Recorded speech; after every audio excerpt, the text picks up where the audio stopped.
தமிழ்நாடு முதலமைச்சரின் நல்லாசிகளுடன் மேற்கு மண்டல திமுக இளைஞர் அணி நிர்வாகிகள் சந்திப்பு February 22 அனைவரும் வருக. GT Holidays. GT Holidays, South India's #1 travel brand. IBC Tamil நேயர்களுக்கு வணக்கம். இன்று நம்முடன் நேர்காணலில் முன்னாள் வருமான வரித்துறை அதிகாரி பாஸ்கரன் கிருஷ்ணமூர்த்தி இணைந்திருக்கிறார். வணக்கம் சார். வணக்கம், மிக்க மகிழ்ச்சி. பிரியாணி கடைகள், பிரியாணி ஹோட்டல்கள் நாடு முழுக்க கடந்த 6 ஆண்டுகளில் நடந்த ரெய்டுகளில் கிட்டத்தட்ட 70,000 கோடி வரி ஏய்ப்பு செய்திருக்காங்க. அதாவது central direct taxes GST. So அவங்க போய் டைரெக்டாக ரெய்ட் பண்ணும்போது அவங்க ஹோட்டலில் இருக்கக்கூடிய அந்த கம்ப்யூட்டர் சிஸ்டத்துலேயே ஒரு சாஃப்ட்வேர் உருவாக்கி அது மூலிமா இந்த முறைகேடு நடந்திருக்கு அப்படின்றத இப்போ கண்டுபிடிச்சிருக்காங்க. கிட்டத்தட்ட தமிழ்நாடு, கர்நாடகா, ஆந்திரா, தெலுங்கானாவில் ஆரம்பித்து ராஜஸ்தான் தொடர்ந்து வட மாநிலங்கள் வரைக்கும் இந்த மோசடி தொடர்ந்து நடந்திருக்கு. அதுவும் 6 ஆண்டுகள் நடந்திருக்கு. சொல்லுங்கள் சார், ஃபஸ்ட்டு இது எப்படி நடந்திருக்கு? இது எப்படின்னா, ஒரிஜினலாக ஒரே மாதிரியான பிஸ்னஸ் இருக்கக்கூடிய கலைகளில் சர்வே நடக்கிறது அப்படிங்கிறது அவ்வப்போது நடக்கக்கூடியது தான். நீங்கள் பார்த்தீங்கன்னா பார்த்தீங்கன்னா இப்போ தீபாவளி கொஞ்சம் முன்னால் அல்லது தீபாவளி முடிந்த உடனே பார்த்தீங்கன்னா பல துணி கடைகளில், பல நகை கடைகளில், அதாவது ஒரே ட்ரேடில் ஒரே வர்த்தகத்தில் இருக்கக்கூடிய பல்வேறு வர்த்தக நிறுவனங்களில் போய் ஆய்வு செய்வாங்க. சரிங்களா? இது ரெய்டு இல்லை, சர்வே தான். ரெய்டுங்கிறது ரெசிடென்ஷியல் ஏரியா போனது தான், அவங்க வீட்டுக்குள்ளே போனது தான் இது ரெய்டு. இது கடைகளில் தான், வர்த்தக நிறுவனத்தில் சர்வே போயிருப்பாங்கன்னு நினைக்கிறேன். அது மாதிரி என்ன, ஒரே மாதிரியாக இருக்கக்கூடிய உணவகங்கள் அப்படின்னா சரி, எல்லா பிரியாணி கடையிலையும் நல்ல வியாபாரம் நடக்குது இப்போ தான் அப்படிங்கிறதுக்காக அது மாதிரியாக உள்ள சென்றது தான். அது கடந்த ஆண்டு நடைபெற்றது. அது ஆய்வு. அந்த ஆய்வு நடைபெற்ற போது அதுக்கப்புறம் அது வரக்கூடிய அந்த செய்தி என்ன வந்தது அப்படின்னா, ஒரு பர்டிகுலர் சாஃப்ட்வேர் யூஸ் பண்ணியிருக்காங்க. அதில் என்ன பண்ணியிருக்காங்க அப்படின்னா, முதல்ல சாப்பிட்றவங்களுக்கு பில்லு கொடுத்து தான் ஆகணும். சரியா? அது ஆட்டோமேட்டிக்காக ஜென்ரேட் ஆகிடும். இது கீழே பில்லிங்கில் கீழே எஸ்ஜிஎஸ்டி நம்ம எல்லாமே போட்டு வரும். அது ஆமாம், எல்லாமே வரும் இல்லையா? அது ஆட்டோமேட்டிக்காக ஜென்ரேட் ஆகிடும்.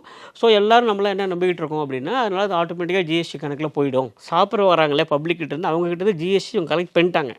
ஆனால் கவர்மெண்ட்டுக்கு போய் கொடுக்கும்போது என்ன பண்ணிட்டாங்கன்னா, இதில் நிறைய பில்ஸை அவங்க டெலீட் பண்ணியிருக்காங்க அக்கௌண்ட்ஸ்லேருந்து. சரிங்களா? நார்மலாக அது மாதிரியான ப்ரொசீஜர் எங்கேயும் இல்லை. ஆக்சுவலாக இவங்க புதுசாக ஒரு சாஃப்ட்வேர் அந்த மாதிரி ஒன்று இருந்திருக்கு. அதில் ஏதோ போயிட்டு அது மால் சாஃப்ட்வேர் தான் எனக்கு தோணுது. ஆக்சுவலாக வழக்கமான சாஃப்ட்வேர் எப்படி சார் அது ப்ராசஸ் எப்படி இருக்கும்? சாஃப்ட்வேர் ரொம்ப சிம்பிளுங்க. நீங்கள் என்ன பண்ணாலும் நம்முடைய அந்த ஓட்டிங் மிஷின்லாம் கூட அந்த மாதிரி தான், ஒரு வழக்கமான சாஃப்ட்வேர் தான். இப்போது நீங்கள் பார்த்தீங்கன்னாக்க ஒரு நார்மலாக ஒரு கம்ப்யூட்டரோ அல்லது கால்குலேட்டரோ என்ன பண்ணும் அப்படின்னா, அதே பேசிஸில் உங்களுக்கு அதே பிரின்சிபலில் தான் இவிஎம் கூட இருக்குது. சரி, எலக்ட்ரானிக் ஓட்டிங் மிஷின் இருக்குல்ல, அதெல்லாம் கூட என்ன அப்படின்னா, நீங்கள் ஏதோ ஒரு என்ட்ரி போட தானாக ஆட் ஆகிட்டே வரும், அடிஷனல் வந்துகிட்டே இருக்கும். அது நீங்கள் எப்போ வேணால் எடுத்து பார்த்துக்கலாம். சரிங்களா? ஆனால் பொதுவாக அதில் அந்த டிலிஷனுங்கிற ரோல் அதில் இருக்காது, அந்த பார்ட் அதில் இருக்காது, அந்த ஃபங்க்ஷன் பண்ண முடியாது. ஸோ இதையும் அப்பப்போ சர்வே பண்ணுவாங்களா சார்? இப்போ நாமளும் பண்ண மாட்டாங்க. இப்போ ஃபார் எக்ஸாம்பிள் இப்போ எலக்ட்ரானிக் ஓட்டிங் மிஷின் இருக்குது, இவிஎம்மில் நீங்கள் போய்ட்டு ஒரு ஓட்டு போட்டிங்கன்னா அந்த ஓட்டை நீங்கள் டிலீட் பண்ண முடியாது. அது ஒன் சைடு தான் பண்ண முடியும், டிலீட் பண்ண முடியாது. அது மாதிரி இருக்காது. பொதுவாக அது மாதிரி தான் இது எல்லாமே இருக்கும். சரிங்களா? அதை நம்பி தான் அப்படியே எடுத்துக்கிறாங்க எல்லாருமே. ஸோ இவங்க என்ன பண்ணியிருக்காங்கன்னா, அந்த ஒரு பர்டிகுலர் சாஃப்ட்வேரில் ஒரு டிலிஷன் ஆப்ஷன் டிலீட் பண்ண முடியும் அப்படின்னு பண்ணியிருக்காங்க. நார்மலாக அது பண்ணுறது ஒன்றும் கஷ்டமான விஷயம்லாம் ஒன்றும் இல்லை, பண்ண முடியும்.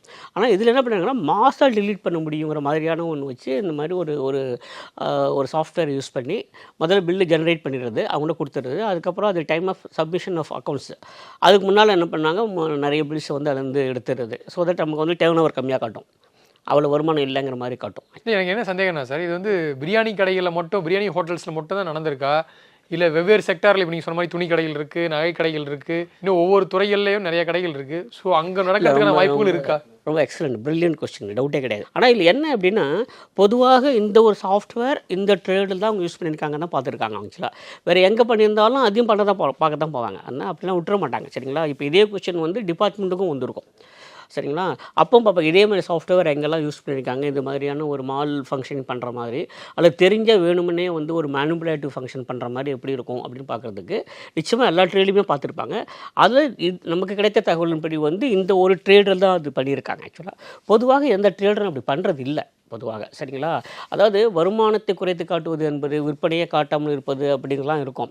ஆனால் நுகர்வோரிடம் ஒரு கணக்கை காண்பித்து விட்டு வெளியே வருகிற போது அது முற்றுமை அழித்து விட்டு வேறு ஒன்று கொண்டு வர மாதிரி ஒரு சாஃப்ட்வேர் அப்படிங்கிறதெல்லாம் இதுதான் ஃபஸ்ட் டைம். ஆக்சுவலாக இந்தியாவுக்கு மறைச்சிருக்காங்க. ஐ மீன் அவங்க மறைக்கல, எடுத்துட்டாங்க. வருமானத்தை காட்டிட்டு வரி கட்டாமல் இருக்கவங்க நிறைய பேர் இருக்காங்க. ஆமாம். ஆனால் இங்கே வருமானத்தையே மறைச்சிருக்காங்க. இல்லை, வருமானத்தை மறைக்கிறவங்களும் இருக்காங்க. ஆனால் இங்கே எப்படின்னா, ஒரு வணிக நடவடிக்கையே மறைச்சிருக்காங்க. ஒன்றும் இல்லை, ஒட்டுமொத்தமாக. இப்போ பில்லு கொடுக்காம விற்கிறாங்க வச்சுங்களேன். ஃபார் எக்ஸாம்பிள் இன்னும் என்ன டவுட்னா, இப்போ நிறைய பேர் ஜிபே நம்ம ஸ்கேன் பண்ணி அமௌண்ட் போடுறோம்.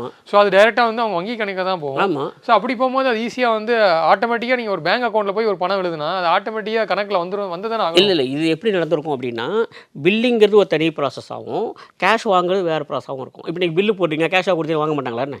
இல்லை சார், நான் நிறைய டைம் எனக்கு என்னோட பர்சனல் எக்ஸ்பீரியன்ஸில் சொல்கிறேன். இப்போது மதுரை, கோயம்புத்தூர் சில டைம் நான் போனப்போ சில கடைகளில் வந்து கூகுள் பே, ஃபோன்பே இருக்கும்.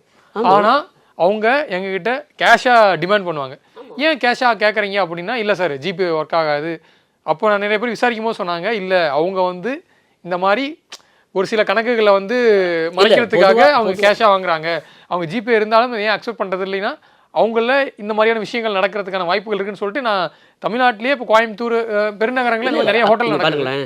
நீங்கள் ஒரு சாஃப்ட்வேர் வந்ததுக்கப்புறம், ஒரு கம்ப்யூட்டர் உள்ளே போனதுக்கப்புறம், நீங்கள் வந்து when you start depending more and more on certain machines, okay, அப்போது இது மாதிரி மேனிப்புலேட்டிவ் டிசைன்ஸ்லாம் இருக்கத்தான் செய்யும்.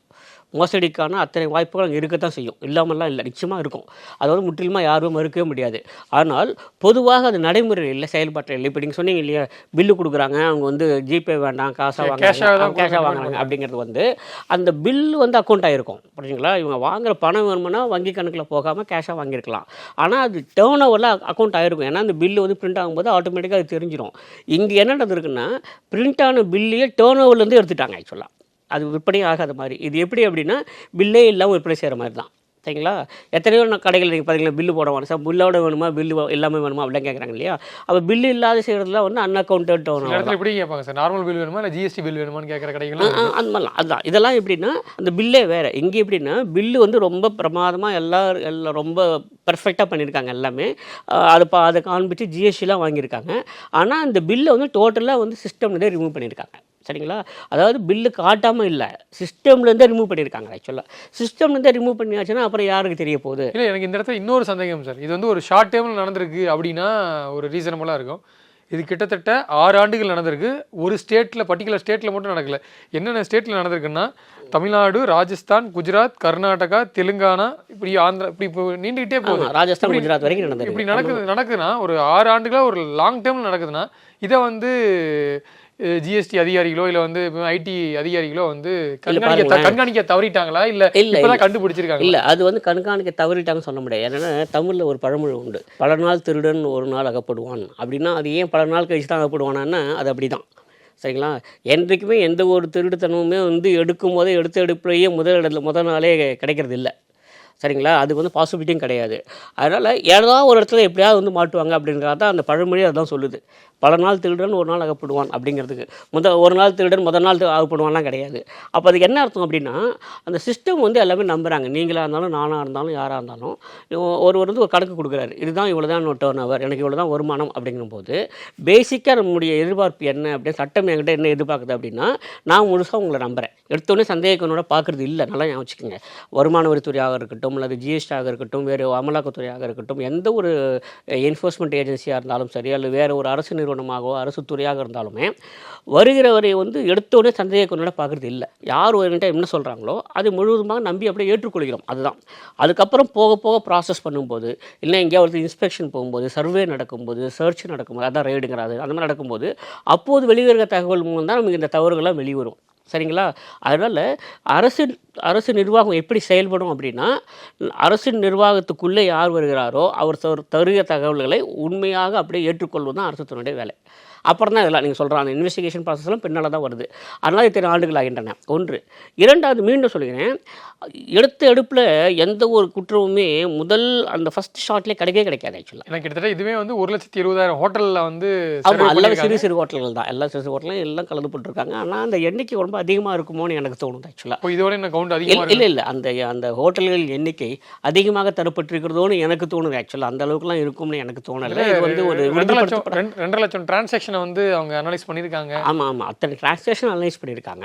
ஆனால் அவங்க சொன்ன மாதிரி வந்து 1 லட்சத்துக்கு மேற்பட்ட கடைகள்லாம் ரொம்ப அன்ஆத்தென்டிகேட்டட் சோர்ஸஸாக தான் இருக்கும் எனக்கு தோணுது. ஆக்சுவலாக என்கிட்ட உறுதிப்படுத்தப்பட்ட தகவல் இல்லை. ஆனால் அதுவும் உறுதிப்படுத்தப்படாத தகவலாக தான் இருக்கும்னு எனக்கு தோணுது.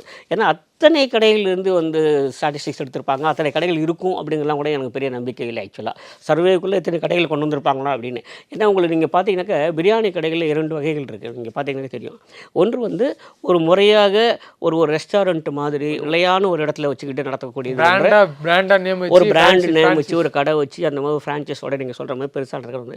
மற்றபடி பெரும்பாலான பிரியாணி கடைகள் எப்படி இருக்குன்னா பிளாட்ஃபார்ம், சிறு கடைகள், நடைபாதை கடைகள் அப்படி தான். ஸோ நடைபாதை கடைகள்லாம் இந்தளவுக்கு ஒரு பெரிய வருமானம், ஒரு ஏய்ப்பு வருமானம் அதெல்லாம் இல்லை. அவங்களே ஏதோ பழப்புக்காக தான் நடத்துகிறாங்க, சரிங்களா? அவளும் மிகப்பெரிய அளவில் உள்ள வருமான வரி ஏய்ப்புக்கான ஒன்றும் சாத்தியங்க அங்கே இல்லை. இது மாதிரி ஒரு சாஃப்ட்வேர் வச்சு அது மாற்ற அளவுக்கு அந்த மாதிரிலாம் இருக்குன்னு தோணல. அதனால தான் அந்த 1 லட்சத்துக்கு மேலான கடைகள்ங்கிற போது ஒட்டுமொத்த பிரியாணி கடைகள் சொல்லியிருக்காங்க. எல்லாமே இந்த நெட்டுக்குள்ளே வந்திருக்காங்க, இந்த விலைக்குள்ளே வந்திருக்காங்களே. எனக்கு சந்தேகம் உண்டு, எனக்கு அதில் நம்பிக்கை இல்லை. இது எப்படி கண்டுபிடிச்சிருப்பாங்க சார்? அதுதான் அது என்ன பண்ணியிருக்காங்கன்னா, அங்கே போயிட்டு ஆய்வு செய்கிற போது அந்த கணக்கில் கொண்டு வந்திருக்காங்க. அவங்க என்ன சாஃப்ட்வேர் யூஸ் பண்ணியிருக்காங்க அப்படிலாம் பார்க்குற போது ஏஐ மூலம் தான் இவங்களே தெரிய வந்திருக்கு. இந்த சாஃப்ட்வேரில் வந்து ஏதோ ப்ராப்ளம் இருக்குது, இது வந்து நிறைய என்ட்ரிஸை வந்து மறைக்குது அப்படின்னு சொல்லிட்டு ஏஐயில் தான் இப்போ ஜிஎஸ்டி அதிகாரிகள் ஆமாம் ஏஐ தான் இப்போ கண்டுபிடிச்சிருக்காங்க. ஆக்சுவலாக அதை அப்ளை பண்ணி பார்க்கும்போது இதெல்லாம் கரெக்டாக இருக்குமா என்ன பார்க்கும்போது தான் சொல்லுது, இல்லை நிறைய இடங்களில் வந்து தப்பு நடந்திருக்கு, இல்லை வந்து டிலீட் பண்ணியிருக்காங்க அப்படின்னு. அந்த டிலீட்டட் எல்லாம் கூட எடுத்து கொடுத்துருக்கு. இப்போ நீங்கள் பார்த்தீங்கன்னாக்கா மொபைல் அடிக்கடி உங்களுக்கு ஒரு செய்தி வரும், சரிங்களா? அதுவும் நீங்கள் வாட்ஸ்அப்லாம் வச்சுருந்தீங்க, ஒரு செய்தி வரும் என்னென்னா, நீங்கள் இதுவரை நீக்கிய புகைப்படங்கள் வேண்டுமானால் நாங்கள் மீட்டு தருகிறோம் அப்படிலாம் போட்டு கொடுக்குறாங்க இல்லையா? அது சாதாரண சாஃப்ட்வேர் தான், ஒன்றும் பெரிய விஷயம்லாம் ஒன்றுமே கிடையாது. அது மாதிரி என்னென்ன டிலீட்டட் என்ட்ரிஸ் இருக்கோ அதெல்லாம் உங்களுக்கு வேணுமா அப்படின்னு எங்கேயாவது ஒரு இடத்துல கேட்டிருக்கும். அது ரிட்ரீவ் பண்ண முடியும். ஆமாம், அப்படி கேட்கும்போது யாருக்குமே அந்த ஒரு கியூரியாசிட்டி இருக்கும்ல, சரி நீக்கப்பட்டது இருக்குமா பார்க்கலாமே அப்படின்னு சொல்லி பார்க்க போனால் அது வந்து ஒரு பிரம்மாண்டம் முள்ள வந்து பெரிய பூதம் வருது ஆக்சுவலாக, சரிங்களா? அப்படி நடந்தது தான். அதாவது இவர்கள் நீக்கியிருப்பார்கள், அதை கண்டுபிடிக்க வேண்டும்ங்கிற எண்ணமோ நோக்கமோ வைத்துக்கொண்டு அந்த ஆய்வு நடத்தப்படவில்லை. அதை வச்சு சோதனை நடக்கலை. ஆனால் சோதனையின் போது ஏதோ ஒரு இடத்துல இது மாதிரியான ஒரு தகவல் ஏஐ மூலம் வந்திருக்கிறது. அது கேட்குது ஆக்சுவலாக, இந்த மாதிரி நீக்கப்பட்டதெல்லாம் இருக்குது வேணுமா அப்படி கேட்க போய் அது வேணும் அப்படி கேட்குற போது தான் இந்த ஆப்பில் வந்து இந்த சாஃப்ட்வேரில் வந்து நிறைய இந்த மாதிரி இருக்குது அப்படின்னு தெரிய வருது. அப்புறம் அது வந்து எல்லாத்துக்கும் அப்ளை பண்ணுறாங்க. ஆக்சுவலாக அது ஏஐ மூலம் தான் அப்ளை பண்ணாங்க. அது ரொம்ப ஈஸி தான். ஸோ இது எங்கெங்கெல்லாம் அந்த மாதிரி கடைகள்லாம் எல்லாம் பயன்படுத்தியிருக்காங்க, எவ்வளோலாம் பண்ணியிருக்காங்க அப்படி பார்க்கும்போது கடந்த சுமார் 3-4 மாதங்களாக போய்கிட்ட அந்த நடவடிக்கை அந்த ப்ராசஸோட விளைவு தான் இன்றைக்கு என்ன சொல்லியிருக்காங்கன்னா, ஏறத்தாழ கடந்த 5-6 ஆண்டுகளில் 70,000 கோடி ரூபாய் மதிப்பிலான டேர்ன் ஓவர் மறைக்கப்பட்டிருக்கிறது, விற்பனை மறைக்கப்பட்டிருக்கிறது. எல்லாத்துக்கும் பெனால்ட்டி போடுவாங்க. அதுதான் இதுக்கு அதுக்கப்புறம் தான் வரும். என்னென்னா இந்த 70,000 கோடி ஏதோ ஒரே ஒரு கடையில் பண்ணல, வருகிற அந்த எண்ணிக்கையை வைத்து பார்க்கும்போது மிகப்பெரிய எண்ணிக்கையாக இருக்குது. 6 இயர்ஸாக நடந்திருக்கு. 6 இயர்ஸாக இவ்வளோ பல எண்ணிக்கையில் நடந்திருக்கிறது. அப்புறம் ஒரு கடைக்கு எவ்வளோ வந்திருக்கும் அப்படின்னு பார்க்க போனோம். ஸோ அந்த ஒரு கடைக்கு எவ்வளோ வந்திருக்கு அது 5 ஆண்டுகளில் பிரித்து அதுக்கப்புறம் தான் பார்க்கணும். ஆக்சுவலாக இதில் 2 உண்டு. வருமான வரி ஏய்ப்புக்கான பணம், அந்த மறைக்கப்பட்ட வருமானத்தின் மீது வரி உண்டு. அப்புறம் 234BCன்னு சொல்லக்கூடிய முன்வரி கட்டாதனால, அட்வான்ஸ் டேக்ஸ் கட்டாதனால வரக்கூடிய இன்ட்ரெஸ்ட் வட்டி அது இருக்கும். அது இல்லாமல் பெனல்ட்டி இருக்கும், அப்புறம் அதுவும் இருக்கும். இந்த 3ம் சேர்த்தால் ஏறத்தாழ 60% 70-80% வரையில் வரலாம். மறைக்கப்பட்ட வருமானத்திலேயே 60-70% மீண்டும் கட்ட வேண்டியது வரலாம் அப்படின்னு தோணுது. ஆனால் இது முற்றிலுமாக அப்படியே எடுத்துக்க முடியுமா அப்படிங்கிறது தெரியல. ஏன்னா ஒவ்வொரு இடத்துலையும் மாற இருக்கலாம். ஒரு சில இடங்களில் அந்த வரி ஏய்ப்பு மிகவும் குறைவாக இருந்திருக்கலாம், சில இடங்கள் மிகவும் அதிகமாக இருந்திருக்கலாம். அதெல்லாம் போக போக தான் இப்படி இருக்கும் தெரியும். ஆனால் நிச்சயமாக இது வந்து ஒரு ஷாக்கிங் ரெவலேஷன் தான், அதனால டவுட்டே கிடையாது. ஒரு மிகவும் அதிர்ச்சி தரக்கூடிய ஒரு செய்தி தான். அதுவும் தமிழ்நாட்டில் நடந்திருக்குங்கிற நமக்கு ஆச்சரியமாக. தமிழ்நாட்டில் மட்டும் 1200 கோடி ரூபாய் அப்படி போட்டிருக்காங்க. எனக்கு அது மிகப்பெரிய அதிர்ச்சி. எனக்கு தமிழ்நாட்டில் வணிகர்கள் வந்து அந்த அளவுக்கு மிகப்பெரிய அளவில் மோசடி ஈடுபட்டதாக நான் பார்க்கல. அதாவது வந்த வருமானத்தை குறைத்து காட்டுவது, நீங்கள் ஏற்கனவே சொன்ன மாதிரி தான். அல்லது வேறு ஏதாவது இல்லாத கழிவுகளை கேட்பது, அதுக்கு டிடக்ஷனே இருந்திருக்காதான் டிடக்ஷன் வேணும் கேட்குறது, ராங் கிளைம்ஸு அந்த மாதிரிலாம் வந்திருக்கும். ஆனால் ஒட்டுமொத்தமாக இது மாதிரி மிகப்பெரிய ஒரு மோசடியில் இறங்குவார்கள்ங்கிறது எனக்கு நம்பிக்கை இல்லை. ஏன்னா பொதுவாக நம்முடைய தமிழ்நாட்டில் இருக்கக்கூடிய வணிக பாரம்பரியம் அப்படி இல்லை. நீங்கள் சொல்கிறத தாண்டி சிறு வணிகர்களை தாண்டி இது பெரிய பெரிய ஹோட்டல் பிஸ்னஸில் ஈடுபடக்கூடிய டாப் ஹோட்டல் பிராண்ட்ஸே வந்து இதில் ஈடுபட்டுருக்கான்னு சொல்லும் போது இன்னும் ஷாக்கிங். நீங்கள் சொல்கிறது கரெக்ட். ஆனால் அவங்க கொடுத்துருக்க எண்ணிக்கையை வச்சு சொல்கிறேன். இப்போது 1 லட்சம் ஹோட்டல்கள் அப்படிங்கும்போது அத்தனை பிராண்டட் ஹோட்டல்ஸாக இருக்காது இல்லை, சிறு ஹோட்டல்கள் தான் இருக்கும்ல, சிறு வணிகர்கள் கூட இருப்பாங்கள்ல. பெரும்பாலும் சிறு வணிகர்கள் அந்தளவுக்கு ஒரு பெரிய மோசடிகளாக ஈடுபடும். ஏன்னா அவங்களோட வருமானமே ரொம்ப குறைவு தான். அவங்க வந்து வருமான வரி மோசடி செய்ய வேண்டும் என்கிற எண்ணமெல்லாம் கிடையாது அவங்களுக்கு. நமக்கு வர வருமானம் இவ்வளோ தான், இல்லை வரி கட்டிட்டு நம்ம எப்படி வந்து வணிகத்தை நடத்துவது, எப்படி வாழ்க்கை நடத்துவது, அந்த ஒரு காரணத்தினால வேணுமானா கொஞ்சம் வருமானத்தை குறைத்து காட்டுவது அதெல்லாம் பண்ணுவாங்களே தவிர்த்து இது மாதிரினா ஒரு ஆர்கனைஸ்டு மோசடியில் வந்து அவங்க இறங்குவாங்களா அப்படின்னா அப்படி பண்ணுறவங்க இல்லை. ஏன்னா நான் தொடர்ந்து சொல்லிக்கிட்டு வருகிறேன், தமிழ்நாட்டினுடைய வணிக பாரம்பரியங்கிறது வேறு. என்னென்ன காவிரி பூமண்டலத்தில் எப்படி வணிகம் நடந்ததுன்னு சொல்லிட்டு தமிழ் இலக்கியம் சொல்கிற போது என்ன சொல்லுது அப்படின்னா, கொடுப்பதும் குறை கொடார், கொள்வதும் மிகை கொளார் அப்படிங்கிறது நம்முடைய தமிழ் இலக்கியம் சொல்லுது. ஆக்சுவலாக வாடிக்கையாளர்கள் கொடுக்கும்போது குறைவாக கொடுக்க மாட்டாங்களாம், அவ்வளோ வாங்கும்போதும் அதிகமாக வாங்க மாட்டாங்க அப்படிங்கிறது வந்து நம்முடைய தமிழ் பாரம்பரியத்தில் ஒன்று இருக்குது. அதே மாதிரி திருக்குறள் கூட சொன்னோம், வாணிகம் செய்வோருக்கு வாணிகம் பேணி பிறவும் தமப்போர் செய்யணும் அப்படிலாம் சொல்லுது. ஸோ இங்கே வந்து ஒரு வணிக அறம் ஒன்று இருக்கிறது இங்கே தமிழ்நாட்டில். சரிங்களா? நீங்கள் சொல்கிற மாதிரி வந்து சிறிய அளவில் வருமானத்தை காட்டாமல் தான் போகலாம். ஆனால் ஒரு ஆர்கனைஸ்டு ஒரு மேனிபுலேட்டிவ் டாக்டிக்ஸுங்கிறது இங்கே இருக்கிற மாதிரி தெரியல. அதுதான் எனக்கு அதிர்ச்சியாக இருக்கிறது. கண்டிப்பாக சார், பொறுத்திருந்து பார்க்கலாம். இப்போது கண்டறிஞ்சிருக்காங்க, இது அடுத்தடுத்து என்னென்ன துறைகள் வரைக்கும் மீளுதுன்றதையும் பொறுத்திருந்து பார்க்கலாம். மீளக்கூடாது என்று தான் நாம் நினைக்கிறோம். ஆனால் ஒருவேளை அது நீங்கள் சொல்கிற மாதிரி மீளுமானால் அது மிகவும் பேரதிர்ச்சியாக இருக்கும். கண்டிப்பாக சார், நேரம் ஒதுக்கி இது குறித்து நிறைய தகவலை பகிர்ந்துட்டீங்க. நேரத்துக்கு நன்றி சார். நன்றி. தமிழ்நாடு முதலமைச்சரின் நல்லாசிகளுடன் மேற்கு மண்டல திமுக இளைஞர் அணி நிர்வாகிகள் சந்திப்பு பிப்ரவரி 22 அனைவரும் வருக. GT Holidays, South India's #1 travel brand.